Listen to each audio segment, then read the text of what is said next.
there, I'm Amy Connell. Welcome to Graced Health, the podcast for women who want simple and grace-filled ways to take care of themselves and enjoy a little chocolate in the process. I'm a certified personal trainer and nutrition coach who wants you to know your eating, movement, and body don't have to be perfect. You just need to be able to do what you're called to do. Welcome to another episode of Ask the Trainer, where I answer questions you may have about your eating or movement or how they work together in 7-ish minutes. This is actually a continuation of last week's question, which was, can I use weights while walking? So if you have not heard that, go back and listen to that, and then you can listen to this one too. So part 2 of this, which is really what what Gracie was asking, who asked the question about the weights, is how can I make it more difficult when I walk? Oftentimes when we are sidelined from doing something we love, for example, running, we are used to our heart working at a certain level, and walking can be easier than that because we're not propelling ourselves off the ground, because we're not going at the pace that we are when we're running. And so I totally get this, and I really empathize with it because I have found that I'm not running for distance anymore. I still love speed work and I do that, but then I balance my speed work with mostly walks. Every now and then I will run, but it's really just mostly walking. And my running partners, which are now my walking partners, are so gracious to still walk with me, even though she really prefers to run. Anyway, okay, so how can we make it a little bit more difficult when we are walking? Now, one thing I want you to remember is I am coming from Pancake Land, Houston area, Texas. It is flat here. I just can't even tell you how flat it is and how little elevation we have, particularly out here in the burbs. And I'm really grateful to live out here and have safe sidewalks, I know, and I recognize that not all communities are like that, but regardless, it's still really flat. So you may just be skipping ahead of this episode because maybe you live like in Colorado and you can walk out your door and go walk hills. And so this is not an issue for you. But if you are in the Houston area, or if you are at sea level in the States, chances are you probably have a lot of flatness around you. Maybe not everywhere, but anyway, you get my point. So let's talk about how to make it a little bit more challenging if you are relegated to walking. The first thing is, remember, you can still play around with your speed. I have a very natural pace at just walking if I'm walking through crowds. Not that I'm walking through crowds right now, but you know what I mean. And then I have a natural pace of when I'm walking for exercise.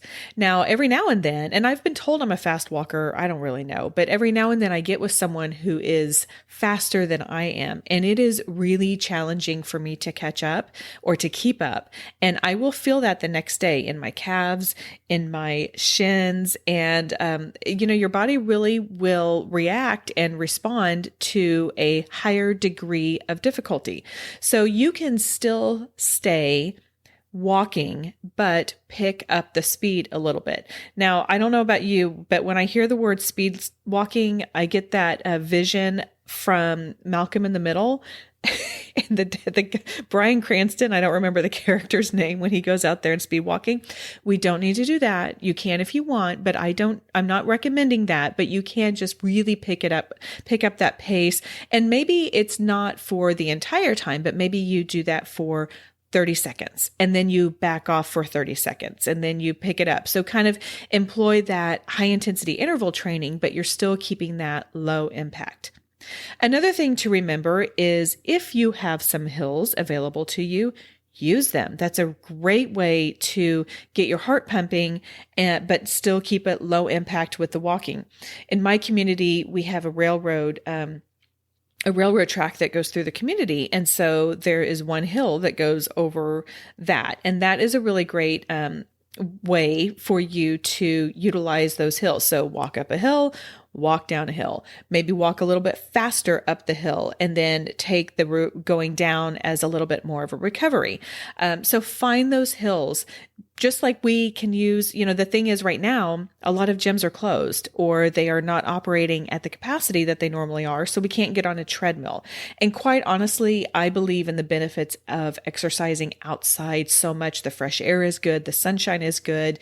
Just the greenness is good. And so I really try and encourage you to take advantage of outside anytime you can, as opposed to walking on a treadmill. But find some inclines one way or the other. Maybe it's on a treadmill, or maybe it's outside, just walking up and down the same hill over and over and over again. I've done that too.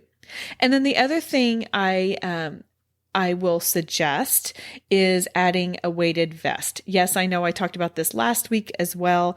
I have never done this, mostly because they're kind of expensive. They're like Hyperwear makes a really great one, and I've seen a lot of athletes in the area who use them. But they're like $100, and I'm just not interested in spending $100 on walking. But if you want to do that, go for it. And you can listen to why I recommend a weighted vest more so than just carrying weights in last week's Ask the Trainer episode. So make sure you check that out if you haven't.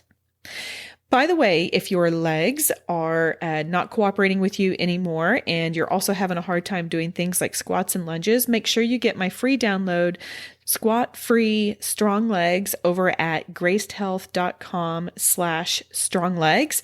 It provides you 12 different movements to strengthen your lower body, all without squats and lunges. It also gives you 3 different workouts that you can use with them and a little bonus warm up.